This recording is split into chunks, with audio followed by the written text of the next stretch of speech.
José Alberto Andrade.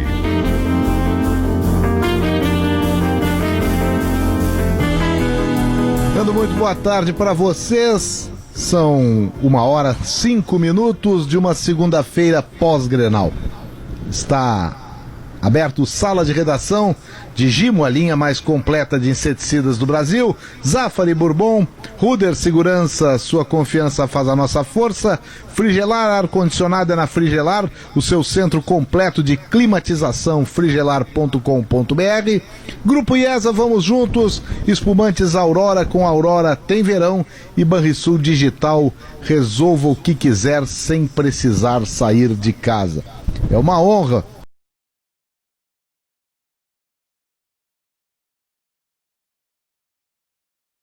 apresentar o Sala de Redação numa segunda-feira pós primeiro Grenal do ano. E que Grenal em termos de contexto e que Grenal em termos de repercussões. Por isso, vou abrir direto com quem saiu melhor do Grenal. Rafael Malenotti, boa tarde, boa segunda-feira. Tá tão emocionado que não se apresentou o senhor Rafael Malenotti. Então, o senhor Davi Coimbra, que já escreveu até Davi. No caso do Davi, eu quero fazer, antes de mais nada, o seguinte. Pelo amor de Deus, Davi, fala com os parceiros. Completa o livro, Davi. E a partir de ontem, com um capítulo todo especial. A história dos Grenais está incompleta, Davi. Essa é uma história que tem que ter sempre sendo contada, né, Zé? É incrível. E agora com um capítulo glorioso, de certa forma, né? A gente pode dizer, porque glorioso que eu digo, claro que os gremistas não vão achar glorioso, mas o jogo foi. O jogo foi glorioso. Foi um jogo trepidante, de emoções. Foi um bom jogo, né, Davi? Normalmente o Grenal não é um jogo bom, é um jogo muito guerreado, mas foi um bom jogo, é verdade. Isso, e foi interessante, assim, porque teve alternâncias, né? Ora o Inter era melhor, ora o Grêmio era melhor, teve chance para os dois lados, teve todo tipo de movimentação. Eu gostei muito do jogo, da forma como o jogo transcorreu, das coisas como aconteceram. Eu estou dizendo, gostei de como se comportaram as equipes, né? Aquilo que elas fizeram, foi interessante, né? Agora, claro que tudo fica um pouco mais complicado, né? Por causa da discussão de arbitragem, aquela coisa, né? Mas só que isso aí vale pro momento, sabe? É algo que depois de um certo tempo, hoje eu até disse no timeline, tem um termo, se torna uma discussão bizantina mesmo, né? Porque o resultado está aí, aconteceu, erros de arbitragem acontecem, a gente pode achar que está certo ou que está errado, que o juiz acertou, que errou, que fez bem ou que fez mal, mas acontece, e o que importa no caso é o mérito do vencedor e o demérito do perdedor. O que a gente pode concluir disso, né? E eu acho que a gente pode concluir, tirar boas conclusões. Tenho certeza que vocês têm também as suas análises aí. Eu acho que são coisas interessantes que a gente pode dizer que a gente vai desenvolver aí ao longo do programa, né? Não quero ficar falando sozinho. Bom, já vi que o Malenotti está de novo na parada, ou entrou na parada. Ô, Malenotti, tu já és campeão brasileiro? Boa tarde. Na verdade eu já sou tricampeão brasileiro, né? Mas tetra ainda não, né? Então realmente a gente está se certificando assim de que tudo possa correr da melhor forma possível nessa reta final, e esse é que é o importante, né? Quanto ao jogo de ontem, realmente foi um Grenal que ele já era histórico desde antes mesmo de ter sido jogado, né? O primeiro Grenal do maior técnico da história do Inter contra o maior técnico da história do Grêmio, e esse elemento a gente já tinha como um grande ingrediente para o importante Grenal que viria a ser jogado. Fora as circunstâncias do campeonato, numa reta final, onde a gente está jogando o Brasileirito, né, como a gente já está apelidando essa reta final, né? Então são 6 times que estão lutando matematicamente ainda pelo título, e era importante demais que o Internacional conseguisse se manter nessa liderança com essa vantagem, ainda mais depois do que todos os adversários diretos ao título perderam e o São Paulo empatou, né? Então, realmente, assim, era a chance de ouro para poder conseguir os 3 pontos, para poder quebrar essa invencibilidade que vinha já a 11 Grenais, e nada melhor que um Grenal com esses elementos, assim, de drama até o final, né? O Abelão já tinha feito isso em 89 no Grenal do século, e ontem repetiu essa façanha, né, de uma virada nos últimos minutos, né? Fala, Davi. Marianotti, os 2 maiores em tempo, né? Porque houve grandes técnicos na dupla Grenal aí. Não pode também ser acho que dos 2 maiores. Claro, tenho certeza. Em tempo de treinamento, né? Tempo que eles treinam os clubes. A gente poderia fazer um Grenal, né, do Minelli contra o Oswaldo Rola, enfim, pode fazer vários Grenais. Mas sabe que essa discussão... Filipão contra o Teté, dá pra fazer. Diogo Olivier, lembrando que a temperatura é de 28 graus e quem faz a temperatura aqui é o Cicobi, viu, Diogo? Seja qual for o seu plano, com o Cicobi você tem todo o crédito. Mais crédito que o Edenilson, que para mim foi disparado o melhor jogador do Granal. Somos feitos de valores. Diogo Olivier, fala do Edenilson então, que além do gol, depois eu tava vendo, a gente trabalha no jogo e muitas vezes a gente perde o jogo porque tá em cima da bola. A bola rolando, tá ali atento. Teve aquele lance dos 2 balõezinhos do Edenilson, que também foi um belíssimo lance e que entra para os lances plásticos do Grenal, né? O Edenilson escolhido o melhor em campo aqui na Gaúcha. Ele é um personagem, né? Porque ele, nesse momento, o Inter é um momento do Inter, assim, vencedor, perto de ser campeão brasileiro. Não tá nada ganho, obviamente, ainda tem 6 jogos. Mas ele tá presente naqueles momentos, assim, de dor, que o Inter deixa escapar uma vitória, enfim. E quando ele vai bater aquele pênalti, sabe, tem uma tonelada nas costas do Edenilson, né? Se ele erra aquele pênalti, eu não sei o que a gente estaria dizendo do Edenilson, o que o torcedor estaria dizendo dele. Ele foi muito corajoso em bater aquele pênalti. E é mais incrível ainda o Edenilson, porque ele deixa de sair do Inter para ir ganhar muito dinheiro na Arábia 2 vezes. Exato. Ele não teve categoria de base, o que é muito raro de acontecer assim, porque a base ela ensina, o jogador treina em muitas funções, tem exercícios específicos de aptidão para saber se ele vai por aqui ou por ali, e ele acaba não tendo categorias de base e ele se adequa a qualquer momento tático. Ele era um personagem do Eduardo Cudê, que tinha um outro jeito de jogar futebol, ele é personagem com o Abel, que tem uma outra maneira ainda. A gente achava, eu mesmo era um dos que achava que ele tinha que fazer o corredor direito como o Patrick faz o esquerdo. Ele está jogando por dentro agora e continua sendo um protagonista. Então ele é um personagem do Inter, sim, não único, né? Eu acho que o que mudou a cara do Inter foi Dourado definido ali no 4-1-4-1, antes ele ia entrando aos pouquinhos, demoradamente, ele é fixado sem medo pelo Abel. O Praxedes também entrava, faltando 5 minutos, ele é fixado como titular ali, ele muda a cara do Inter, mas o Edenilson e o Patrick são personagens. O do Grenal, para mim, foi o Edenilson. Duda Garbi, o que fica para o Grêmio, além da inconformidade, claro, com o que aconteceu em termos de arbitragem, com a entrevista do Renato extremamente irritado e, pelo menos ao meu ver, Duda, é bem mais desmesurado do que o presidente Romildo, que mostrou a irritação, mas num outro nível de apresentação dessa inconformidade. O que fica para o Grêmio daqui para frente? Vai botar mesmo time de transição daqui para frente no Brasileirão? Boa tarde, Zé. Boa tarde para todo mundo. Acho que o Grêmio não bota time não de transição. Acho que o Grêmio vai com o time titular ou o time mais forte. Mas mesmo assim o Flamengo é superior, né? É muito difícil que o Grêmio vença o Flamengo. O Grêmio tem empatado demais, perdeu esse último jogo. São 3 jogos sem vencer. Acho muito difícil que o Grêmio vença para botar o time titular também, né? Embora não entenda que vai colocar a transição. Isso não vai acontecer. Sobre o Grenal, sim, acho que hoje de manhã tive a oportunidade de conversar no Bola nas Costas da Atlântida com o Diori, a gente trocou altas ideias, foi um bloco dedicado a isso. Não sei se o Diori vai estar aqui conosco, mas se ele tiver oportunidade seria legal, porque né, ele é o cara mais avalizado para falar sobre isso. Discordei dele num dos 2 lances, né? Eu entendi que o lance do Ferreira há um pênalti, a gente discordou nesse lance e concorda no lance do pênalti no Kahneman ali, né, da mão do Kahneman, onde há sim, acho que há um aumento da área ali e o Kahneman comete o pênalti.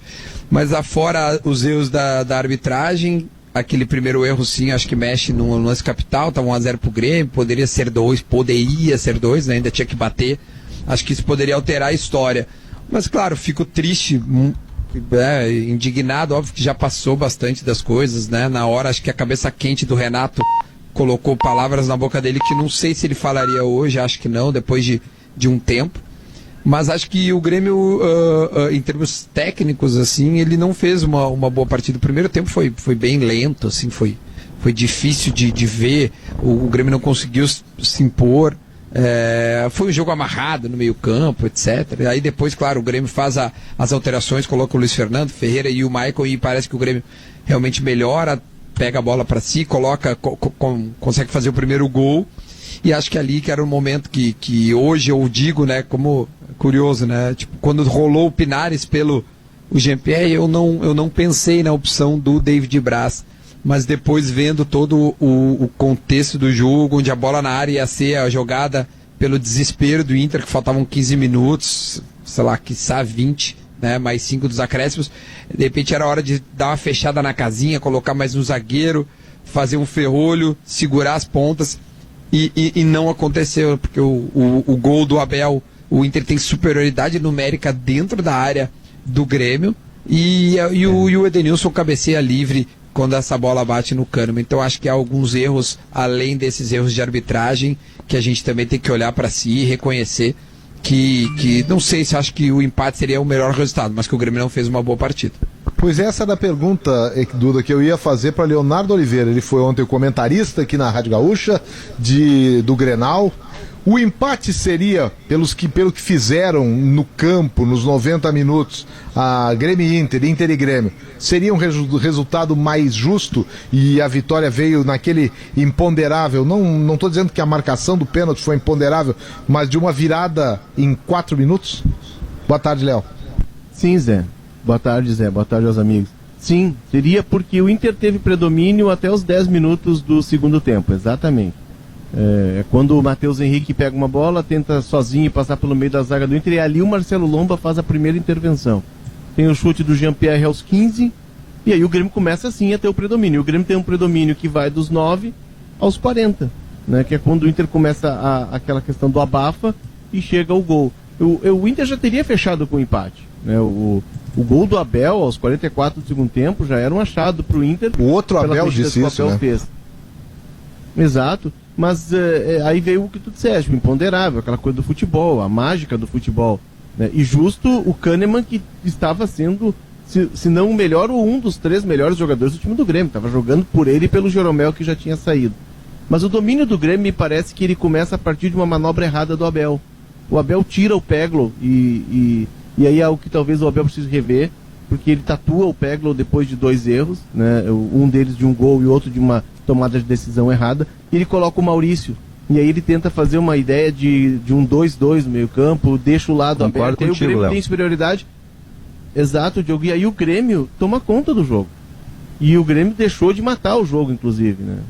Teve chance, Diego Souza perdeu o gol, enfim, mas eu acho que o empate seria bom, mas também tem mérito do Inter de não ter desistido, de não ter se conformado com o empate. O Inter poderia ter feito o gol, recuado e esperar o tempo passar. Ele foi em busca do segundo gol. Eu achei interessante também, a gente está analisando o desempenho no Grenal, mas o que ele mostra para o futuro, assim, né? Porque o Grenal tem sempre essa projeção, né? E o time do Inter é incrível, aquela base do Odair, ela é o sustento, ela é a linha, digamos, que mantém o Inter, o pilar. Tem aqueles 3 jogadores do meio de campo que são os mesmos, o Dourado, o Patrick e o Edenilson. É esse tripé que sustenta o Inter. Na frente, o Inter conseguiu uma façanha única. Ele tinha um bom centroavante que se machucou, substituiu por outro bom centroavante que se machucou e substituiu por um terceiro que é melhor do que os dois. Ele está com 3 centroavantes, é verdade. Um terceiro que é melhor. E conseguiu um jogador de lado, né? Que antes era o uruguaio lá, o Nico Lopes, né? E foi trocando, conseguiu um outro também bom, né? Então, e no lugar do D'Alessandro, claro que o Praxedes não Não dá para comparar com o D'Alessandro, mas na sua juventude, com a sua vontade e tal, ele está cumprindo a função. Então, e o Inter também teve um meia machucado, o Bosquilha, né? E o próprio D'Alessandro que saiu. O que é? O Bosquilha quando estava talvez no momento de afirmação, melhor momento dele no Inter. E também, imagina, são 2 meias que o Inter perdeu o Bosquilha e perdeu o D'Alessandro. E tinha um lateral que entregava mais tecnicamente do que entrega o Rodinei, por exemplo, o Saravia, né? Mas então ele conseguiu manter essa espinha dorsal, né, que funcionava bem já com o Odair, né? E essa espinha dorsal é que está fazendo com que o Inter vai ganhar o Inter vai ganhar esse título. É improvável Deus te ouça, que não ganhe. Davi. Deus te ouça. Não, é improvável que não ganhe. Porque sabe pelo que, Malenotti? Se o Inter dessas 6 partidas perder 3, não vai perder. Mas se perder 3 das 6 partidas, ainda assim o Inter pode ser campeão. Porque o seu adversário mais próximo, São Paulo, está em queda livre. Ô, Davi, tem uma outra conta. Se o Internacional perder. Se o Internacional perder, Zé, Davi, quem nos ouve, uma partida só, porque é muito improvável que ele vá vencendo até a última rodada. Se isso acontecer, vai virar a nova modalidade do DVD, que eu não sei como é que chama. Vai direto pro streaming, sei lá como é que chama isso. Mas se o Internacional perder para o seu principal oponente, que é o Flamengo, e perder só para ele, e fizer as vitórias que são óbvias, do tipo você jogar em casa com o Sport Recife e ganhar, jogar com o Bragantino e ganhar, com uma derrota para o principal oponente, o Inter será campeão brasileiro. Porque são 5 ou 6 pontos que o separam do Flamengo. São 6 pontos, né? Hoje são 7 pontos. Mas o Flamengo tem um jogo a menos com o Grêmio. O Flamengo tem um jogo a menos. Mas olha que curioso, e quem me alertou foi o nosso amigo, Davi, nosso zagueiro Elinho Bandeira. Ele me escreveu aqui antes do programa, disse, olha só que interessante, o Inter e o Flamengo eles têm os mesmos adversários. Eles têm os mesmos adversários. Ontem, por exemplo, o Flamengo pegou o Atlético Paranaense e o Inter pegou o Grêmio. O Flamengo vai pegar o Grêmio e o Inter tem o Atlético Paranaense. Eles vão enfrentar exatamente os mesmos adversários até o final do campeonato. Então é um campeonato particular, né? Mas o Flamengo, imagina, com 7 pontos de diferença, mesmo com um jogo a menos, a gente está vendo, o Grêmio desanimou, né? O Grêmio já não estava conseguindo vencer. É fora de campo o problema do Flamengo. Bola tem, mas não, o Gabigol fica brabo a cada substituição. Eu estou fazendo a comparação agora, estou tentando projetar o que vai acontecer com o Flamengo, tá? O Grêmio desanimou. O Renato ontem disse que queria botar o time de transição. O time titular já não estava conseguindo vencer, só empatava, né? Então, está todo despedaçado, perdeu o Jeromel, o meio de campo ninguém sabe quem joga, né? Os bons jogadores, muitos deles estão veteranos. O seu destaque, que era o PP, não está mais a fim de jogar no Grêmio, dito pelo Renato Portaluppi. PP não está mais a fim de jogar no Grêmio. Era algo que parecia evidente e agora se tornou evidente, né? E o Jean-Pierre parece que não quer ser jogador de futebol. O Jean-Pierre com todo aquele talento, né, Davi? O Renato não disse nessas palavras a questão. O Renato disse o seguinte: pergunta pro empresário dele o que aconteceu, que depois que ele falou que o PP ia sair, o PP não jogou mais. Então é óbvio que o PP está pensando em jogar na Europa. Depois que tinha várias propostas. Qual é a dedução dessa? Tinha várias propostas, ele disse. A frase deu no que deu deixa muito claro que o Renato encontrou um responsável pela queda do PP, que é quem fala com o PP sobre negociação, né? Sim, e além disso, então olha só o número de problemas. E o outro, do seu Virtuose, o Jean-Pierre, parece que não quer nem ser jogador de futebol. Se o Inter não tivesse virado, o Jean-Pierre era o melhor em campo, estaríamos ele não seria o melhor em campo. A recuperação, mas ontem ele não seria o melhor em campo. Ele teria uma boa nota porque fez o gol. Não, Davi, não. Foi bem no jogo. Ontem ele estava conectado dentro do Grêmio. Não, ele começou conectado e depois se desconectou. Tem 2 lances de contra-ataque do Jean-Pierre que são assim, tem um lance de contra-ataque que ele arranca com a velocidade do Diego Souza. Ele arranca com a velocidade do Diego Souza. E o Diego Souza arranca com a velocidade do Neil Armstrong, o astronauta que pisou na Lua pela primeira vez, andando naquela velocidade que ele estava andando na Lua, um passo para o homem, um grande salto para a humanidade. Era isso, era isso. Não é um velocista, mas ele tem 22 anos. Ele não é um jogador de... Ele é o cara que mete a bola, não recebe. Isso aí, 2 contra-ataques. E tem uma outra que a bola vem e ele tá livre com 2 jogadores do Grêmio, um do lado direito e outro do lado esquerdo. Tem um outro o passe que ele tenta dar é de uma displicência, de um assim, vou dar esse toquinho aqui, Davi, que é uma coisa impressionante, né? Mas é que ontem o Grêmio abdicou de... Vai lá, Duda, vai lá.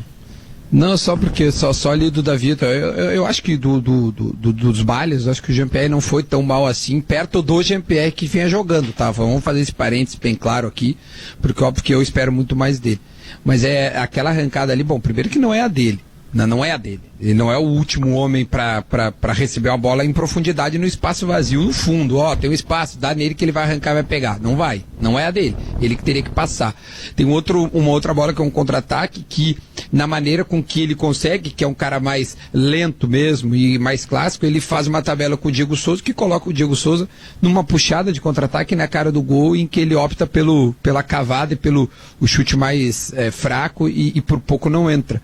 Exigir do Jean passe, velocidade, empenho e tudo mais, isso eu concordo com vocês. A gente pode exigir dele, que é onde ele pode dar. Agora, velocidade de arrancada e explosão, não. Aí eu não posso exigir dele, porque eu sei que não vai me dar. Tem uma questão de mecânica de jogo, Davi. Tem uma questão de mecânica de jogo. O Jean-Pierre, ele é um cara que faz o time funcionar, a máquina funcionar. E a máquina do Grêmio não está funcionando. Então, o que faz o Renato? O Renato, ele abdica de jogar. Ele usa a mesma estratégia do São Paulo. 2 linhas de 4, Jean-Pierre e Diego Souza na frente. Não tem nem chance de puxar contra-ataque com esses 2 na frente. Até teve um lance que o Jean-Pierre surpreendentemente ganhou do Moisés na direita, o Moisés teve que fazer falta. E o Moisés é uma potência física. Mas assim, o Grêmio precisa também ajudar a executar a função dele. O problema do Grêmio é de mecânica, e aí não adianta o Jean-Pierre, ele está perdido num time que perdeu a mecânica. Não, mas é que se tu bota o Jean-Pierre atrás para marcar, ele não marca. Se tu bota ele na frente para contra-atacar, ele não contra-ataca. Ele fez o gol. Jean-Pierre é o jogador que fica esperando receber uma bola para dar uma metida. Imagina, o gol é num contra-ataque, quem finaliza ele. Ele acompanhou o contra-ataque. Mas de vez em quando ele vai fazer isso. De vez em quando ele vai fazer isso. Só que é pouco. Para um jogador ele pode mais, Davi. Eu vou concordar com você que ele pode mais, mas comparado, como disse o Duda, comparado com ele próprio, o Jean-Pierre do Grenal, ele foi mais participativo, ele entra na área que é uma exigência do Renato que cabe, legítima, mas ele não é por onde o Grêmio perde o Grenal, certamente não é pelo Jean-Pierre. É que ele tá se o Grenal termina 1-0, estaríamos aqui falando da reabilitação do Jean-Pierre, hein? Da redenção, não. Ele estava inserido no jogo. Ontem o Jean-Pierre 1h28 minutos, a hora certa, objetiva administradora de condomínios. 28? Puxa. A coisa rápido. Anda aqui. Aqui se trabalha, diria Muricy. E os outros contando tempo para ir para as férias. É por isso que ele está nessa vida de, já é 1h30, porque 2h30 ele vai para a cidreira. Objetiva administradora de condomínios há 23 anos, especialista no que faz. Em Porto Alegre, Novo Hamburgo, São Leopoldo. Acesse objetivacondomínio.com.br e solicite a sua proposta. Repetindo a hora certa deste Sala de Redação, 1h28 minutos. Na regressiva, então, falta 1h02 para Diogo Olivier tocar adiante, né? É o Diogo que tá entrando em férias, né? Tem a coluna para escrever ainda, o Maurício tá de sacanagem comigo. Terceiriza. Tem coluna para escrever, tem... vou avisar os caras lá então. Terceiriza, eu tô... E aí depois vai bater uma bolinha lá no Cecinzão. Chegou Gimo álcool aerosol. Gimo álcool 70 aerosol, a proteção do álcool aliada à praticidade do aerosol. Gimo, qualidade comprovada. No verão, como esse aqui, os dias são mais longos, a cidade fica mais calma e as ruas mais tranquilas. Verão é para relaxar, passe no Zafari para aproveitar Zafari e Bourbon. Economizar é comprar bem. O top executivo é da Ruder, a marca de segurança escolhida pelos gaúchos e pelos maiores empresários do nosso estado. Grupo IES apresenta o novo Nissan Versa, um sedã com tudo que você nunca imaginou, a partir de R$ 74.500. É só na IESA Nissan. Está procurando um ar-condicionado econômico? Tem muita gente, aliás, procurando isso. Conheça o split inverter da Springer Midea, que você encontra na Frigelar. Quem entende de ar-condicionado escolhe Springer Midea e a Frigelar. frigelar.com.br. Precisamos manter os cuidados do verão, hein? Use o app da Banrisul Digital, pô, eu uso toda hora, para resolver o que quiser sem sair de casa. E toda vez que eu mexo no app, parece que eu ouço na cabeça o Teddy Correia falando comigo. Verão tem que ter sol para se bronzear na piscina, para refrescar, e tem os espumantes Aurora para harmonizar. Aproveite, com Aurora tem verão. Beba com moderação. Sinal marcando 1h30, para ver que eu sou um mediador disciplinado. Vamos para o intervalo comercial e na volta mais sala de redação, mais Grenal aqui na Gaúcha. 1h33, estamos de volta aqui com o Sala de Redação, que dá esse seguinte recado aqui, ó: reduza sua conta de luz em até 95% com os painéis solares WEG da metalúrgica Schwalm. São mais de 500 obras de tamanhos diversos já instalados. Sim, eu falei isso mesmo, são 500 obras instaladas. Atendemos desde o pequeno projeto residencial até os grandes projetos industriais. Instale com quem já tem experiência no mercado. Faça economia agora instalando painéis solares WEG da metalúrgica Schwalm. Confira os preços da metalúrgica Schwalm no site pensouenergiasolar.com.br. Repetindo, pensouenergiasolar.com.br. Fale com a metalúrgica Schwalm no telefone 5199992903 ou visite em Sertão Santana. Sala de redação com as presenças de Rafael Marianotti, Duda Garbi, Davi Coimbra, Diogo Oliveira, Leonardo Oliveira, Maurício Saraiva. Daqui pra frente, fala Davi. Não, é que como eu fiz teci um longo arrazoado que teve a parte dos queridos colegas da mesa, dessa mesa virtual. Eu não consegui nem apartar. Não deu tempo. Mas como houve alguns, eu só queria completar o seguinte: o Grêmio, por todas essas mazelas que eu relacionei, não vai vencer o Flamengo. Provavelmente vai perder para o Flamengo. Até porque desanimou. O próprio técnico está dizendo isso. Já teria dificuldades de vencer motivado. Não estando motivado, ele vai perder. Então, esses 3 pontos pode se contar, vamos dizer assim, a favor do Flamengo. Seria os 3 pontos do jogo atrasado. É esse o jogo atrasado. Ele vai para 58. Iria para 58. Mesmo assim, o Flamengo fica 4 pontos do Inter. Né? Fica 4 pontos do Inter e aí continuar ganhando. Não, para o Inter basta fazer o que está fazendo. Claro que fica o Maurício disse o número de jogos, tá certo? O Inter não vai ganhar os 6 jogos. Aí iguala o número de jogos. Sim, igual o número de jogos, com 4 pontos de diferença, certo? Direto, né? Fica 4 pontos de diferença. Só que o Inter não vai ganhar os 6 jogos, mas o Flamengo e o São Paulo também não vão ganhar os 6 jogos. Exato. Então, a probabilidade do Inter ser campeão é imensa. Não, agora, é óbvio, Davi, claro. Tu disseste do Grêmio perder pro Flamengo na quinta, né, Diogo? O Grêmio não pode começar a marcar muito passe, o Grêmio tá desanimado, ele precisa se animar, porque o Grêmio hoje, ele tá na borda do G6. Ô, Léo, mas o que me leva a crer que o Grêmio vai ganhar do Flamengo, cara? Fluminense ganhou. Me permite. Pode todo mundo querer... O Atlético Paranaense ganhou. Não. Permite só fazer mas o Grêmio não está jogando para ganhar de ninguém. Na qualidade de... Eu quero só entender de verdade. Agora, do nada, o Grêmio tem a obrigação de ganhar do Flamengo e vai ganhar do Flamengo. Ninguém disse isso. Agora. Ninguém disse isso. Não, eu não estou falando para ti. Eu estou falando que é um pensamento geral. Não. O que foi dito... Eu estou falando pensamento geral. Não, o que foi dito foi o seguinte, que o Grêmio não pode... O Davi o Grêmio está desanimado.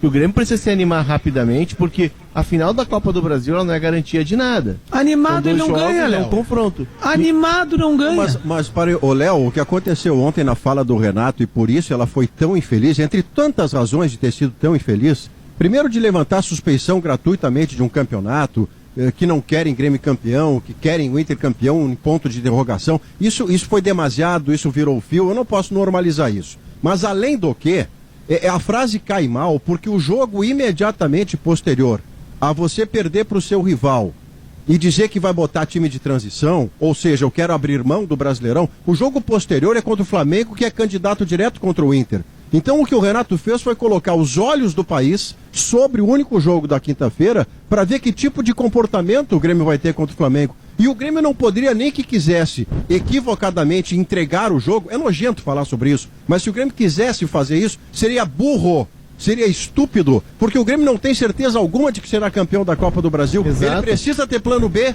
então como é que você vai jogar meia bomba com o Flamengo? É isso que eu estou dizendo, Maurício.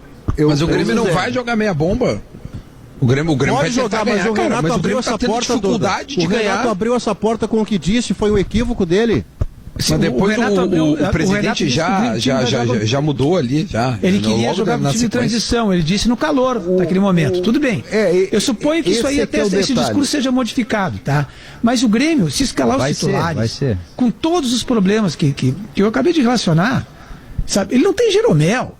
Os seus bons jogadores, Maicon, o Diego Souza, são jogadores que podem jogar 30 minutos. Ô Davi, a jogada do Renato ontem, me permitam aqui ainda que na qualidade de mediador, mas eu tô desde ontem, depois de ouvir o Renato, como eu estava cuidando do setor do Inter, eu acabei não tinha porquê também eu fazer esse tipo de interpretação. O que o Renato falou ontem foi o que um torcedor está falando e o que o futebol por vezes permite que haja alguns movimentos que como é que eu vou dizer assim, que agradem os levianos. Quem são os levianos? O Renato ontem jogou para os levianos. Ele não é leviano, gente. A carreira e a vida dele mostram isso. Os levianos são aqueles que não têm nenhuma preocupação ou responsabilidade profissional ou moral com o time. Então, o Grêmio perdeu o Grenal, o Flamengo é o adversário, tem que entregar pro Flamengo. O Grêmio não vai entregar o brasileiro. Quando o Renato falou em jogar com um time misto, ele tá pensando no Flamengo, porque aquilo ali é para agradar os torcedores do Grêmio, que vendo o Grêmio perder o Grenal e perder a chance de buscar o título, eles querem o mal do Inter. Então, isso aí seria o contrário se fosse no Inter na situação do Grêmio, sabe? O que eu não quero é essa balela aí. Não, é uma pressão contra... Não é pressão coisa nenhuma. Quer que o Inter se ferre. E o Inter quer que o Grêmio se ferre. Essa é a tônica da rivalidade num momento como esse. Eu não gosto quando os profissionais ou os homens de responsabilidade eles tomam parte nessa discussão que é debaixo da mesa do bar. Mas que existe. Tá aí, vai nas redes sociais e vê. Agora nós temos que entregar, é o que o torcedor do Grêmio está dizendo, e o que diria talvez torcedor do Inter na mesma situação. Eu acho que profissionais, sejam eles do campo ou até nós dos microfones, da imprensa, a gente tem que ter um pouco de discernimento, e nós temos isso, de nossa parte eu garanto que a gente tem. Então é uma jogadinha meio colégio. Mas colégio, isso faz parte, né, Zé? Faz parte do universo da rivalidade e tal, e a gente sabe. Tem um limite o limite foi dado ontem no presidente Romildo Bolzan, por exemplo. Hoje se sabe por que um é presidente e o outro é treinador. É que o que aconteceu no final das contas é que o Grêmio realmente deixou escapar a vitória, né? Em qual dos 11 Grenais anteriores o Grêmio faz um gol aos 30 e poucos do segundo tempo e o Inter teve capacidade mental, assim, ou técnica de virar? Não teve em nenhum dos 11 Grenais. O Inter chegou a jogar alguns bons Grenais da série de 11 de invencibilidade, até jogou o primeiro Grenal da Libertadores na Arena. O Internacional poderia ter ganhado, mas não ganhou. A série continuou. E ontem, fazendo um gol aos 30... Eu falo porque o Lito aqui, meu filho, estava fardado para ver o jogo, assim, e ele fica, né, oscilando emocionalmente, porque ele acompanha, né, os jogos comigo, sabe da tensão, do nervosismo todo que envolve isso. Então ontem ele estava ali brincando, assistiu o jogo, ficava brincando. Cara, quando o Grêmio fez o gol aos 35, aos 30, enfim, né, aos 30 e poucos, a gente estava aqui na casa dos avós, né, os avós são gremistas, começaram a fazer festa, e ele começou a chorar, coitadinho, com os olhos cheios d'água. E aí, criança é assim, né? Eu disse assim, papai, mas o Inter não ganha nunca do Grêmio. E eu assim, calma, filho, a gente ganha, mas eu não acreditava realmente que fosse ontem, né, que isso aconteceria, né? E aí, no fim das contas, aconteceu. Sério, a redenção aqui dentro da casa, os avós se sumiram, né? Foram pro quarto E nós ficamos na sala pulando, gritando, e eu falando, viu, filho, o Inter ganha do Grêmio. Só que não vinha acontecendo, e ele é criança, né? E eu sei que o Inter ganha do Grêmio, o Grêmio ganha do Inter, e isso faz parte, filho. A gente ganha, a gente perde. Deixa eu levantar uma questão aqui, Leonardo. Mas é que essa derrota foi muito dolorida pelas circunstâncias de como ela aconteceu.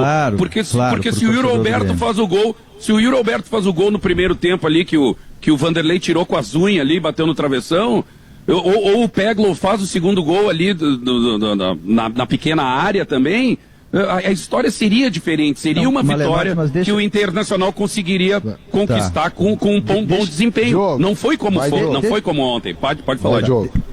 Não, deixa eu interromper só pelo seguinte, assim, é que o Renato, falando da questão da arbitragem, da maneira como ele foi, praticamente desviou toda a análise do Grêmio para a questão da arbitragem, né? Que a gente já discutiu fartamente, até podemos discutir mais.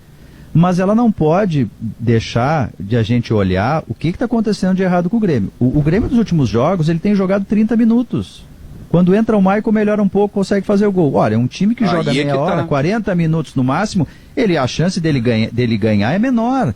E outra, o Duda alertou isso ontem, quando a gente estava no balanço final, no gol do Abel Hernandes, né, primeiro, a polêmica maior ali é com o Kahneman. Bom, o empate já seria ruim para o Grêmio. Mas no gol do Abel Hernandes tem 5 jogadores do Inter na área e 3 do Grêmio.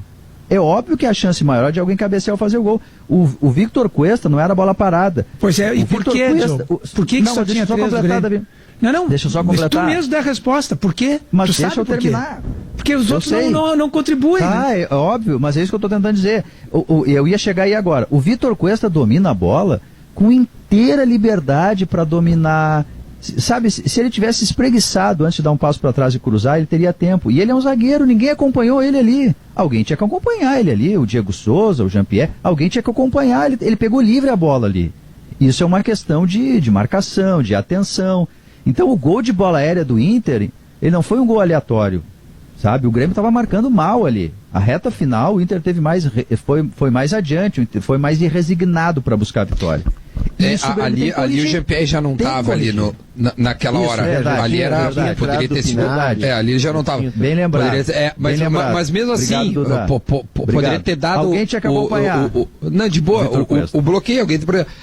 Aquele lance, o que me chamou a atenção é a superioridade numérica no momento crítico dentro da área onde é o jogo no fedor. Os caras vão botar a bola na área. 5-3, Por isso que depois o jogo, e eu admito que Oi? 5-3, exatamente.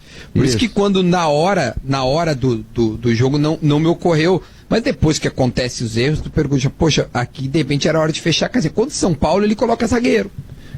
Mas São não Paulo é só 0-0, né, Duda? Pra segurar ele bota zagueiro. Tinha que ter outro dizendo assim, quando tu tirou o meia, tu bota o zagueiro, entendeu? É que tu não tinha quem colocar na questão da altura, não ia colocar o Darlan, entendeu? Não ia colocar o Tassiano ali, poderia tu colocar o David Braz. Então, mas claro, agora não é só o zagueiro que tem que fazer isso, né, Duda? Ele pensou em ganhar. Porque senão ficam só 2 dentro da área. Davi, eu sei, Davi, é que por quantidade, né, de jogadores ali, o posicionamento do David Braz certamente seria dentro da área, poderia ter um equilíbrio maior, foi 5-3. Pois é, mas em geral ali não pode acontecer. Mas em geral, se um time está ligado, se o time sabe o que fazer, está ligado, tem fôlego para isso também, se tudo isso está acontecendo, o time sabe que não pode deixar o adversário ganhando o jogo no final da partida. Não pode deixar o adversário com 5 jogadores contra 3 dentro da área, sabendo que a bola vai ser levantada para a área. E o Vitor Cuesta livre, porque se tu bloqueia ali, a bola não vem para a área. Mas isso que eu estou dizendo, o Grêmio, de marcação do Grêmio, na área e fora. O Grêmio depende de alguns talentos individuais, muitos deles não estão funcionando. Se a gente for pegar setor por setor do Grêmio, tem o Kahneman e o Jeromel sempre se machuca. Né? O goleiro não é confiável. Agora entendo porque ele saiu do Santos. Ontem ele botou uma bola no pé do centroavante do Inter, de tiro de meta. Um outro tiro de meta ele comprou para. Outro tiro de meta ele comprou para lateral. Pênalti ele pode chutar, qualquer um. O meu filho bate o pênalti e faz gol. Mas ele salvou, não é mais nenhum pênalti. Ele sequer tem um arremedo de defesa. Não é um goleiro confiável. Aí tu tem o lateral esquerdo, a única boa contratação do Grêmio nos últimos anos, o lateral esquerdo. Única boa contratação.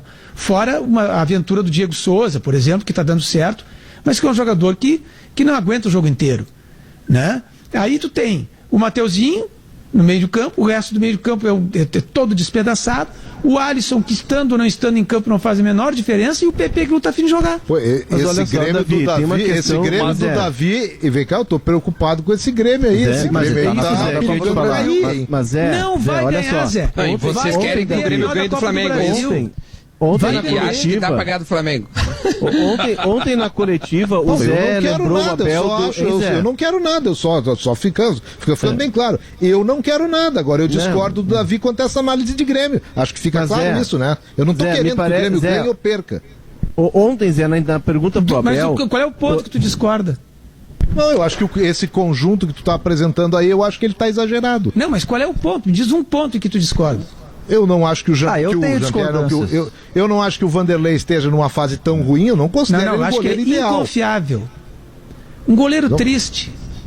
Mas ele salvou 1-0 no primeiro tempo, espalmando a bola para progressão, né, Davi? É inconfiável. Bota a bola no pé do centroavante. Sim, mas não foi a inconfiabilidade do goleiro, tratando de ontem, não foi a inconfiabilidade do Vanderlei que deu a vitória. Não, mas eu não tô dizendo que ele é culpado. Não, o Vanderlei não é culpado. Claro que não. O Vanderlei até teve boa atuação ontem. Eu tô fazendo uma análise do time em si, como tem se apresentado. Mas é o time que jogou, é o time que eliminou o São Paulo, que foi a Copa do Brasil. Esse time eliminou o São Paulo com as calças na mão, jogando uma retranca. Time grande jogando numa retranca. Conseguiu, não foi retranca. Mas claro que sim, uma retranca. O Vanderlei fez uma partidaça. Davi, eu concordo em parte. O time do Grêmio jogou fechado a não jogar. 18 jogos sem perder o Campeonato Brasileiro. Mas jogando contra os mortos. O Grêmio tem muito empate, né? 8 jogos é muito a base de empate. Mas eu concordo. Todo time inferior. E empatando sem parar. Muitas vezes, contra o Palmeiras agora, se fosse 4-0 pro Palmeiras, não era injustiça. Agora há pouco tempo que foi um outro empate. O time do Grêmio tá enganando porque tá todo despedaçado. Mal treinado, mal orientado. Davi, deixa eu fazer um exercício e com jogadores insuficientes. E péssimas contratações ainda para arrematar. Tá, Davi, olha só, deixa eu fazer um exercício contigo quadro aqui. Da desgraça, eu concordo, não, eu concordo em parte. Eu concordo em parte, Morenotti, com o que o Davi disse. Concordo em parte. Eu acho que é muito preocupante essa cortina de fumaça que o Renato cria a cada grande derrota. Uma hora o problema é a Conmebol, uma hora o problema é a CBF, uma hora o problema é a Federação. O problema nunca é o Grêmio. E tomara que seja discurso externo, para internamente o Grêmio perceber seus problemas. O Zé ontem na coletiva, o Zé lembrou o Abel do Grenal do século, que foi uma virada, o Inter tinha um a menos. Mas esse Grenal, Zé, e até a gente comentou isso na jornada, ele também me traz muita semelhança com o Grenal de 2003, que o Inter também vinha de uma longa série, eram 13 clássicos sem perder, e aí o Grêmio faz um primeiro tempo maravilhoso. O Grêmio sobra, brinca no primeiro tempo e leva a virada no segundo tempo. E ali se encerra um ciclo do Grêmio e começa um ciclo do Inter. O risco do Grêmio nesse momento, e a gente está vendo problemas pontuais no time, problemas, por exemplo, do Maicon que não consegue jogar, problemas do PP que está com a cabeça na Europa, problemas aqui e ali que o Grêmio não consegue ter um conjunto. Me parece que o grande risco do Grêmio nesse final de temporada, e por isso eu defendo que o Grêmio tem de jogar para entrar no G4, para ter tempo para se preparar para 2021 de fato, é de o Grêmio estar perigando a encerrar um ciclo. O Grêmio já tentou uma reformulação grande no grupo, já fez e o resultado não veio. Por isso que esse Grenal de ontem me pareceu mais parecido, muito mais... trouxe muito mais lembrança do Grenal de 2013 do que o Grenal do século. Ele não sabe contratar, Léo. Ele não sabe contratar, por isso que não adianta. Deixa eu tentar o Grêmio se enche de dinheiro vendendo jogador, aí depois contrata o Robinho, contrata o Everton, mas aí contrata perdeu, o Pinares, tá tudo errado, não é contrata assim, o Churinho. São todos jogadores. Olha só, deixa eu só falar rapidamente aqui, tá? Rapidinho, de verdade, até porque eu não vou poder fazer depois.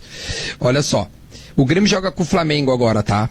É um jogo que é muito difícil, de verdade, é pós-Grenal, eu acho que o Grêmio não vence, não sei se empata ou não. Depois, a ver, o Grêmio pega o Coxa, praticamente rebaixado. Depois, no dia 3, pega Santos. Depois tem a final da Copa do Brasil, né? E aí depois tem o Botafogo fora de casa. Se o Grêmio vencer do Coritiba fora de casa, que não é um absurdo, eu tô falando do Coritiba. O Grêmio tem o Santos na sua casa, que a gente não sabe como é que vai ser a final da Libertadores, é logo depois. Pode ser que o Santos, sei lá, seja campeão e vá até, sei lá, quem joga aqui nesse jogo. Aí depois tem o Botafogo fora de casa. Se o Grêmio fizer esses 9 pontos, tu acha que o Grêmio não pode estar na Libertadores? Mas aí o acordo que eu quero fazer, Duda, com o Davi, se ele se propuser... E ainda tem o Atlético Paranaense, né? Ainda tem o Atlético Paranaense. Que é o seguinte... Em casa, eu tô dizendo os jogos. Há três personagens protagonistas do Grêmio, 3, não são só 2 do meio, que precisam urgentemente de reabilitação técnica, física e emocional. São eles, Maicon, Jean-Pierre e Pepe. Uns mais na questão física, como o Maicon, outros mais na questão emocional, como o Pepe, e outros mais na questão físico/técnica, que é o Jean-Pierre. E ainda tem o emocional no Jean-Pierre, que é o combo. Esses 3 caras são protagonistas do melhor Grêmio desta temporada, que remete ainda a 2020, e de todas as temporadas recentes onde o Grêmio foi bem. 2 deles jogam no meio-campo, e tem a troca da bola, tem a proposição de jogo pela qualidade do passe. E o outro é letal, o outro é o cara que faz os gols, ou fazia os gols até bem pouco tempo. Se o Grêmio recuperar pelo menos 2 desses 3, o Grêmio é mais candidato contra o Palmeiras, que também está vivendo a sua turbulência. Tem 2 derrotas consecutivas com time misto ou reserva. Sem recuperar 2 desses 3 pelo menos, o Grêmio vai para a decisão inferiorizado em relação ao Palmeiras, que tem melhor time e melhor elenco. Fecha o acordo ou vai botar algum item a mais, Davi? Eu quero lembrar também, Davi. Tu tem razão. Não, acho que é importante a data, né? A gente não sabe a data. Não, com esses 3 jogando, obviamente que se o Jeromel se recuperar, por exemplo, eu obviamente acho que o Jeromel é que passou a ser o drama. Obviamente que outro time. Eu estou muito preocupado. Só que mesmo com todos esses jogadores, olha, é muita coisa para acontecer, Maurício. É muita coisa para acontecer. E mesmo com todos esses jogadores, o passado recente, vamos dizer assim, do que tem acontecido com o Grêmio, e até nem tão recente assim, não dá esperanças. Até porque o Grêmio não consegue, estou dizendo desde 2017, quando ganhou do Lanús, o Grêmio não tem bom sucesso em decisões. Ele fraqueja nas decisões, ele não sabe administrar decisões. Não, o confronto direto no Brasileirão esse ano, o Grêmio está mal mesmo. O Grêmio não está indo bem nos jogos de confronto direto. Ele não de decisões. Decisões não é deixa eu só colocar um elemento. Não, mas deixa eu só colocar um elemento, é bem rápido mesmo, Davi. Assim, ó, o Renato e o Grêmio, dirigido por ele, já deu mostras de conseguir se recuperar logo depois de um grande tombo. Vamos lembrar que o Grêmio tomou 5 do Flamengo e depois engatou 4 vitórias no Campeonato Brasileiro em sequência imediatamente. E garantiu vaga direta na Libertadores. Então, em jogos não decisivos, né? Não, eram decisivos, ele tinha ganhar os 4. Não, o adversário não tinha decisão. Mas na Libertadores, o Grêmio ganha o Grenal da Libertadores, cara. O Grêmio ganha a Libertadores fora de casa, no Brasil. Ganha. Com exceção dos Grenais, o Grêmio deixou escapar. O jogo contra o River foi muito parecido, aquela semifinal, com o jogo de ontem. Foi humilhado por Santos e Palmeiras. Ele perdeu para o Atlético Paranaense, depois de ganhar na Arena por 2-0, conseguiu a façanha de entregar o jogo para o Atlético Paranaense, foi amassado pelo Caxias na decisão do Gauchão, um constrangimento. Então, assim, o histórico do Grêmio em decisões depois de 2017, do jogo contra o Lanús, é péssimo. Mas antes do Caxias, ele ganhou lá do Caxias e foi campeão gaúcho. Eu estou tentando só relativizar. Mas o Caxias tinha série. Qual é a série do Caxias? É D ou C? D de dado. E aí foi amassado pelo Caxias. Foi, é verdade. Pegou a taça assim, vamos levar essa taça embora de uma vez antes que os caras vejam. Por favor. Eu só estou discutindo contigo o tom, entendeu? Porque com esses problemas todos, o Grêmio está na final da Copa do Brasil. Isso é um fato, entendeu? É o fato. Ele está ali, então ele conseguiu chegar para competir nessa... O Grêmio na final da Copa do Brasil está pintando com tintas gaúchas a decisão. Tintas Killing, a tinta gaúcha, aquela que o Tinga faz o comercial. Fida sólida por natureza, você acompanha tudo no @futebol da gaúcha no Twitter. Quero lembrar também que todo jardim é feito de histórias, de inspiração e principalmente de cuidado. Por isso a Steel desenvolve as melhores ferramentas para você ter conforto, praticidade e desempenho para cuidar deste espaço da melhor maneira. Cadastre-se e ganhe um cupom de R$100 com desconto, os R$100, para você levar para casa produtos de jardinagem. E assim você ainda tem condição especial de pagamento na linha de lavadoras e roçadeiras em até 6 vezes sem juros. São muitas ofertas, não perca, acesse ofertas.steel.com.br. E o Davi Coimbra, que sempre toma o seu chimarrão, toma também o leite LG, o leite gaúcho. tradição e qualidade desde 1959. Um leitezinho pro Davi. Leite com chimarrão não faz mal, viu, Zé? Não faz não, tanto é que havia acuias de porcelana, era mais comum entre as mulheres, em que as mulheres tomavam o mate com leite. Eu não sabia disso, Zé, aí tem uma novidade pra mim. Sim, o mate com leite, se tomava leite morno, geralmente, não era o leite bem quente também. Deve ser um troço nojento, né? Mas tudo bem. Eu sou obrigado a dizer que concordo plenamente contigo, Davi. LG Leite Gaúcho, tradição e qualidade. Vou dar um leite quente também com um chimarrão pro Santaninha, oferecido pela Facate. A Facate realiza vestibular dia 8 de fevereiro, inscrições gratuitas que seguem até o próximo dia 7. Informações em www.facate.br. Intervalo comercial, hora certa e mais sala logo depois.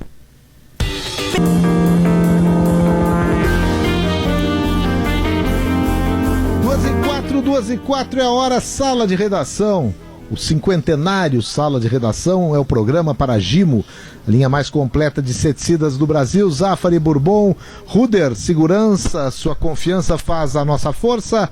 Ar-condicionado é na Frigelar, o seu centro completo de climatização, frigelar.com.br. Grupo IESA, vamos juntos. Espumantes Aurora, com Aurora tem verão. E Banrisul Digital, resolva o que quiser sem precisar sair de casa. Sala de redação com Davi Coimbra, Maurício Saraiva, Diogo Oliveira, Leonardo Oliveira, Duda Garbi e Rafael Malenotti, ainda com sueltos do clássico Grenal. Quem se habilita? Olha, Zé, deixa eu falar ali um pouquinho assim. Sabe que eu realmente tinha falado, inclusive aqui no Sala, que eu acreditava que o Inter pudesse realmente ganhar esse Grenal. Depois de tanto tempo, né, de uma série tão longa assim, e desde setembro de 2018, sem essa alegria assim, de ganhar do rival, eu tinha essa impressão de que realmente domingo seria um dia provável de isso voltar a acontecer, porque a gente sabe que na história do Grenal, né, mesmo que existam ciclos, né, de superioridade, assim, uma hora essa sequência se quebra, e eu tinha essa impressão, né. O problema é que eu enxergava, assim, eu desenhava na minha cabeça que seria uma vitória como o Inter construiu contra o Fortaleza e contra o São Paulo, que era abrindo o marcador, né? Saindo em vantagem para depois administrar contra o Fortaleza. Existiu uma turbulência grande, com o São Paulo foi mais tranquilo isso, né? Então, realmente, assim, o que me surpreendeu da vitória do Internacional foi a forma como ela foi conquistada mesmo, né, cara? Porque eu tenho certeza, cara, que nenhum torcedor gremista e nenhum torcedor colorado, quando viu o Grêmio fazendo o gol aos 30 do segundo tempo, imaginou que o resultado poderia ser revertido, né? Então, qual o efeito, senhores, da vitória do Inter no Grenal na discussão que se estabeleceu no Inter, Abel versus Kudê? Ah, cara, o Abel é o seguinte, o Kudê não pode ser parâmetro pro Abel, né? O Abel só pode ter como parâmetro ele mesmo, né? Ele foi o técnico vitorioso na Libertadores e no Mundial. Então essa régua que foi para a estratosfera, foi ele que elevou essa régua até lá. Então, realmente, assim, quando vem a comparação do trabalho do Kudê com o trabalho do Abel, eles são tão distintos, né, que na real o mérito é do Abel de ter conseguido fazer essa mudança, principalmente no anímico da turma, né? Se vê que ele conquistou o grupo, que o grupo está jogando por ele e que ele é um dos grandes responsáveis dessa engrenagem toda. Mas com o Kudê também acontecia isso, aí, né? Tem um resultado, Davi, que eu acho que é importante mencionar, que é de uma transição da forma como ela foi feita no Inter. O Inter trocou de presidente e isso não é que passe despercebido, mas foi algo tranquilo, foi suave, porque o Marcelo Medeiros ajudou na transição e o Inter teve uma eleição que a gente comentou muito aqui, que foi turbulenta, efervescente, parou até na justiça, mas a transição foi bem feita. E aí tem o mérito do Alessandro Barcelos, porque o Abel estava disposto a sair, o Abel estava incomodado com essa questão de o Inter ter já um técnico contratado. E o Alessandro Barcelos, com toda a sua habilidade, com o diálogo, conseguiu convencer o Abel. E me parece que o Abel está muito à vontade com esses novos gestores. Ele elogia muito a nova direção, elogia o Paulo Brax, E aí já tem um pé direito, já tem uma mão muito serena, muito correta, aplicada pela nova direção. Tem um negócio importante, Léo. Maurício, é o seguinte, a gente falou tanto da inoportunidade da eleição do Inter em meio ao campeonato, que agora vendo o resultado eu já estou achando que tem que fazer eleição bem no meio. Agora mudou tudo. Não, é que o ponto, Zé, é assim, tem um presidente que está agindo com uma habilidade política impressionante e até inesperada, até surpreendente. Nós não tínhamos toda a dimensão da capacidade de habilidade política do Alessandro ao manter o Abel, ao torná-lo parceiro dele, ao fazer o que está fazendo com os próprios jogadores. Esse início de gestão é muito ponderada e muito bem sucedida. Estamos falando de um início de gestão. Agora, em relação ao treinador anterior, para que não vire aquela viuvez do olha o Cudê, os contra o Cudê, o cudezista contra não cudezista, aquele negócio um tanto pobre. Isso é chato. Ou diria o Davi um tanto bizantino. Mas uma coisa que está diferente sim, e aí é preciso reconhecer isso no Abel Braga, o Cudê chegou àqueles números e àquela condição de líder classificado em Libertadores de Copa do Brasil por força da qualidade do seu trabalho. Mas o avanço do Abel Braga sobre o que acontecia antes, eu tenho um diagnóstico muito particular de que é outra coisa quando você é comandado e para de ouvir do seu comandante que o grupo é insuficiente. Você começa a ouvir do seu comandante que ele está com você, por você, que ele confia no seu trabalho e que tudo vai dar certo. Eu rendo muito mais assim. E é provável, e é um diagnóstico particular, eu insisto, que essa troca de jeito de gerir grupo tenha feito potencializar a qualidade de cada jogador. E a melhora do Inter, além das trocas evidentes das escolhas feitas pelo Abel, um desenho tático que ele repete, um time que ele repete, isso de ganhar confiança dos jogadores e tê-los ao lado, e não a cada quarta e domingo uma declaração de que o grupo era curto, insuficiente por aí afora, olha, isso para mim faz muita diferença. Ah, sem dúvida, sem dúvida. O Davi, negócio é o seguinte, agora quando o time tiver numa situação mais ou menos, faz uma eleição para presidente no meio do processo. Para. Eu acho que o Inter revolucionou. Só para não deixar passar. Aquela história, né? O cara usa uma cueca no dia de vitória, tem que usar sempre a mesma cueca. Se não tivesse acontecido no GZH, o que eu disse aqui na Gaúcha, aquela eleição inoportuna, se não tivesse lance do Inter. Mas olha, se não tivesse acontecido a eleição, se a eleição fosse ao final da temporada, como a gente defendia, o Abel ia continuar igual. O que aconteceu com a eleição no meio do caminho foi o risco de ter um problema. Não teve, porque o Alessandro Barcelos é um cara muito responsável, muito hábil politicamente, e porque o Marcelo Medeiros foi um presidente que largou o cargo com uma grandeza absurda, né? Porque senão ia dar problema. É claro que eu estou fazendo uma grande brincando, mas é só para não deixar passar, né? O Brasil é um país que tem que explicar a ironia, já dizia Milor Fernandes. Exatamente. E por isso que eu tô fazendo essa ironia, essa brincadeira, mas vocês estão fazendo exatamente o suporte que eu acho que é necessário fazer. Tudo no Inter me parece que é surpreendente, sabe? Do jeito que está acontecendo. Era para dar tudo errado com aquela eleição e começou meio que a dar errado. E houve uma correção de rota. E talvez a gente nem tenha ainda o domínio de por que a coisa aconteceu, se alguém foi iluminado ou não. Agora, eu valorizo muito o Abel pelo seguinte, e por isso a lembrança dos outros trabalhos do Abel no Inter.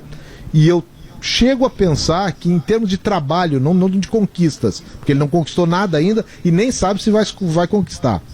Mas como trabalho, o Abel está experimentando uma experiência que ele nunca teve no Inter. Sabe que eu acho que aconteceu muito, talvez o melhor trabalho do Abel como técnico, Davi, no Inter, seja esse.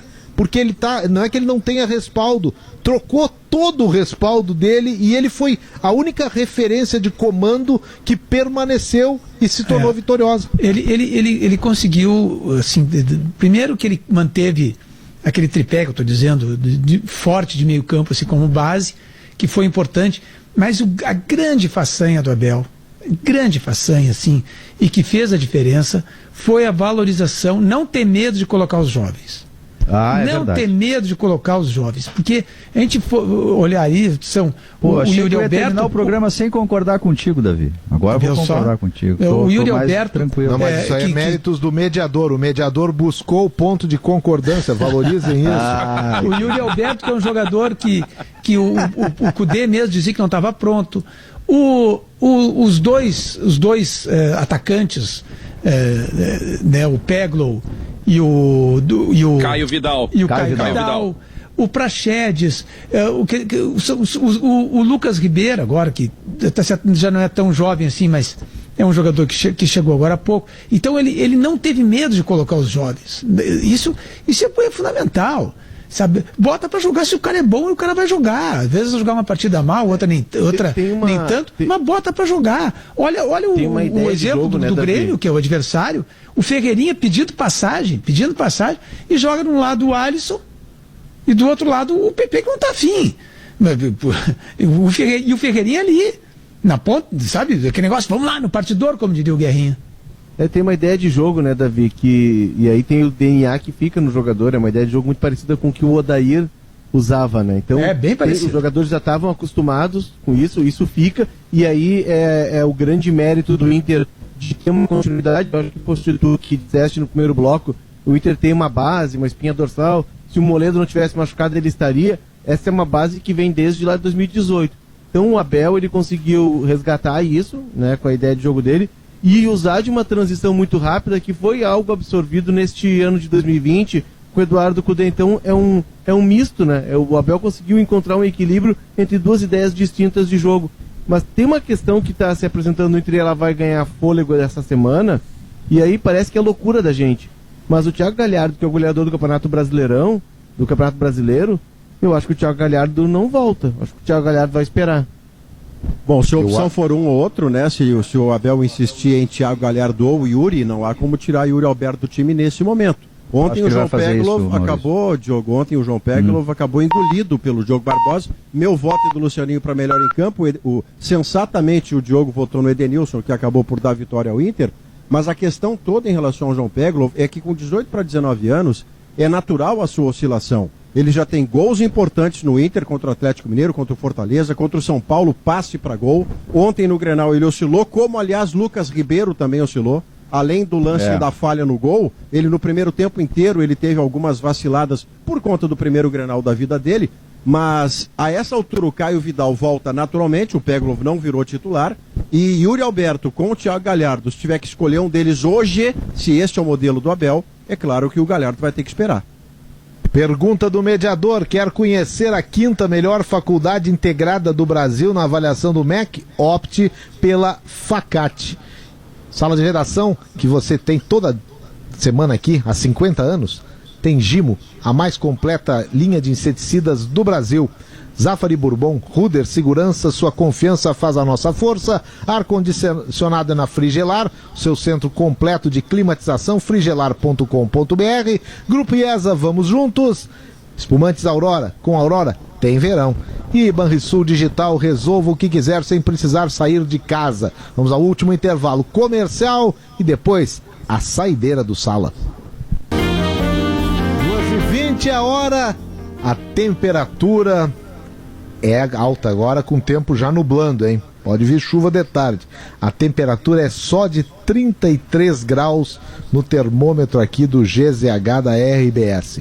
E a temperatura aqui no Sala de Redação, ela é especialmente do Cicobi, que o Diogo Olivier vai lembrar antes das suas férias. Seja qual for o seu plano, com o Cicobi você tem todo o crédito. Mais crédito que a bola aérea do Inter. 17 gols de cabeça no campeonato. Despedida de férias, hein, pai? Isso dá mais de 30% de gol de cabeça. Mas é um absurdo mesmo, é mais de 30% dos gols no campeonato. Esse comercial do Diogo vai ganhar o top da DVB. Eu tô vendo, Zé, somos feitos de valores. Eu tô vendo essa categoria? O Diogo de férias e a família pedindo, vamos pra praia, vamos pra piscina, vamos pro restaurante, Diogo. Não, eu vou ter que fazer uma gaveta de uns 30 dias do mais crédito do quê? Não, depois que tu me botou na cobrada, eu gasto parte do dia pensando nisso, Maurício. Quando a família for pra praia, vai dizer assim: Vamos pra praia, a temperatura é 30 graus. E o Diogo lasca em cima o comercial do Cicobi, que é o patrocinador da temperatura. Essas vão ser as férias de Diogo Olivier. Hoje, por exemplo, eu poderia ter dito mais crédito que a memória do Zé. Falhei mais crédito. Não, mas ela falha também. Não vai nessa que também entra umas roubadas de vez em quando aí e aí não funciona direito. Mas eu quero dar a hora certa especial. Estamos nos aproximando das 2h30. Agora, 2h22. A hora certa especial do Sala é de Objetiva Administradora de Condomínios, há 23 anos, especialista no que faz. Porto Alegre, Novo Hamburgo, São Leopoldo. Acesse objetivacondomínio.com.br e solicite a sua proposta. Eu sou interino dos interinos. Eu quero só dizer o seguinte: vocês digam para todo mundo que no dia que eu apresentei o Sala, eu cumpri toda a caixa comercial, tá? Tá, Léo? Certo. Ô Zé, olha só, olha a guinada, né, e a rapidez da ascensão do Praxedes. Há um ano, o Praxedes estava conquistando o título da Copa São Paulo naquele Grenal, lá no Pacaembu. E ontem, né, titular e até... Jogando bem até cansar. Até cansar, Maurício. O primeiro tempo, principalmente, ele foi o dono do meio-campo do Inter, né? É verdade. Tomou conta, centralizou o jogo, com personalidade. Então, olha que ano desse menino, e ele é 2001, o Praxedes, acho que ele tem 19 anos. 19 anos. Tem muito, todos eles muito ali, talento, é a curiosidade. Como a gente falou dele aqui no programa, hein, ô Zé? Puxa, a gente dizia, olha, põe pra jogar. É o time sub-20 ali, é 19 anos, o Praxedes, o Peglo, o Yuri Alberto e o Caio Vidal, que como o Praxedes, ontem ele não estava no Grenal, como o Praxedes... qual é a idade do Maurício, começou... Zé? Maurício Saraiva? 19, o Maurício 19. O Maurício também é 19. O Maurício é 19. O Maurício é da seleção sub-20 ainda, Malenotti. Meu Deus, eu vou pra justiça e eu ganho dinheiro de vocês por bullying. O outro Maurício já era sobre 20 há muito tempo no Grenal do século, aquele passado, o Abel novo, aquele negócio todo. Rapaz, eu tava vendo uma imagem esse final de semana, acho que foi do Grenal do século, e aí termina o jogo, tá o Maurício com cabelo. Sim. E a manguinha dobrada. Assim. E a manguinha dobrada, a mamãe sou forte do braço. Rapaz, aí eu disse, é o Maurício aqui dali. Falando em cabelo, o Léo se apaixona. Atrás do Abel pra entrevistar. Mas, Léo... Maurício, que cabelo, hein, Maurício? O Léo tendo cabelo, ele se apaixona. Se passar do ombro, então, porque o Léo nunca conseguiu ter isso aí, é uma loucura, ele fica louco. É isso aí. O que mais chamou a atenção do Léozinho, né? Foi o cabelo. Uns com tantos e outros com tão pouco, hein, Léo? Não, mas quando eu entrei na 0 Hora e eu fazia barulho e sucesso, eu tinha Léo, eu tava lá, olha... Não, para aí. Léo, para aí. Quando tu cortava o cabelo, tu fazia um punhadinho e botava no ombro, só pode ser, né? Não, para aí, Léo. Tem fotos, inclusive, claro que isso foi... Bota no grupo aí. Tempo, quando eu tava começando na faculdade, mas enfim, fazia algum barulho na Famecos já. Na época do hard rock. Isso é peruca, era peruca. Na época, Malenotti, na época do Publicitar Café, Malenotti. Ah, isso aí, da Torre Eiffel. Porra, vocês são velhos, hein? Coisa impressionante. Água na boca, Zé. E o água na boca, Zé. Água na boca era do tempo do Renato. Do Paulo Roberto. Só uma correção aqui, Zé. O Praxedes não tinha cabelo no ombro. Me avisa que o Fabrício Delaix, o Fabrício Delaix, diretor da base do Inter, me avisa aqui pelo WhatsApp. O Praxedes, ele é 2002, ele vai fazer 19 em fevereiro. Isso aí. Uma das coisas que chama a atenção no Praxedes positivamente, ontem no segundo tempo, quando o Inter toma o gol, o Praxedes já cansado tem também um abatimento clássico de quem é menino e está vivendo emoções como esta pela primeira vez. Mas o que chama a atenção no melhor Praxedes do primeiro tempo, e também contra o Fortaleza e contra o São Paulo e contra o Goiás, quando ele fez gol, o passe do Praxedes é sempre propositivo. O passe do Praxedes é vertical, ele tenta fazer o jogo andar para a frente e não em paralelo ao gol e muito menos dando a bola para trás para o zagueiro. A não ser quando isso for inevitável. E como isso estava fazendo falta no time do Inter, Maurício. É a diferença, né, Rafael? Porque aí você tem o cara que é o organizador e esta é a função dele, organizar. Ele deu ao Edenilson de volta a liberdade de partir de trás, de partir com o campo de frente. Ontem tem uma jogada linda do Edenilson que o João Peglov depois toma a decisão errada no segundo tempo. O Edenilson dá um chapéu, e depois ele complementa de cabeça o passe pro Peglov e se posiciona na área para receber e a bola não lhe chega. Mas aquele era o Edenilson vindo de trás. Ele não estava esperando uma bola de lado ou de costas, o que para ele faz uma diferença para pior. E o Edenilson definitivamente é um protagonista do Inter, né? Dois últimos Grenais é ele quem faz o gol da vitória. Exatamente. O Praxedes tem o seu correspondente no Grêmio, viu, Leonardo? O Praxedes e o Jean-Pierre, eles têm importâncias parecidas para o futuro do Grêmio e do Inter. Pelo menos eu vejo assim, eles são de um local parecido, têm uma responsabilidade parecida e potencialidades também parecidas em termos de futuro, pelo menos eu vejo assim, o Jean-Pierre mais cascudo um pouco, mas com alguns reparos que no momento estão sendo feitos, mas eu vejo esses dois jogadores como sendo fundamentais na dupla Grenal de agora, do presente, mas muito do futuro. O Jean-Pierre tem mais futebol do que o Praxedes, mas sabe jogar menos futebol do que o Praxedes. Mas é que, Davi, são jogadores parecidos, do mesmo setor, são esguios, os dois são jogadores altos, mas o Praxedes tem uma característica diferente do Jean-Pierre. O Jean-Pierre é mais clássico, é mais organizador. Mais técnico, o Praxedes é o cara de área a área, e aí o Praxedes tem bem mais intensidade, mesmo ele sendo alto, sendo o cara mais maior, do que o Jean-Pierre. Ontem, no primeiro tempo do Grenal, ele foi o jogador que mais...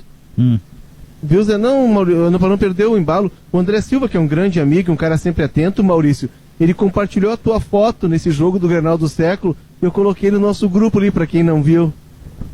Só para o Bruno Praxedes, ele tem 1,86 m. No primeiro tempo do Grenal, ele foi o jogador que mais vezes tocou na bola no Inter e o que mais interceptações teve. O Davi tem razão nisso. Ele mesmo jovem, com 18 anos, por isso que a gente entendia que ele estava pronto para jogar, lá ainda no tempo do Eduardo Cudê.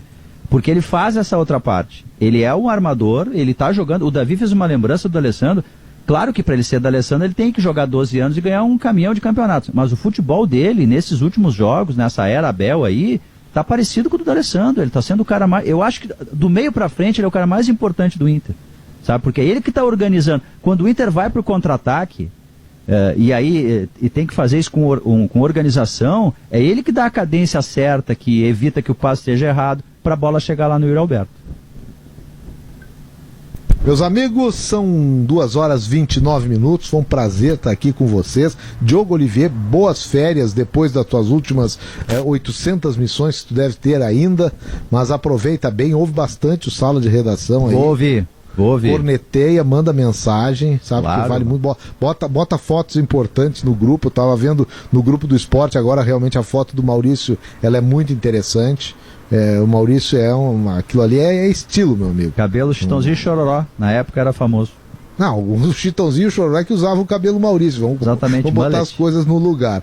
Então, gurizes, obrigado pela participação. Sala de Redação está chegando ao final. Vem aí o Gaúcha Mais, Leandro Stout, Kelly Matos. O que vocês têm para seguir? O Grenal vai ser assunto ainda? Sempre, Zé. Boa tarde. Até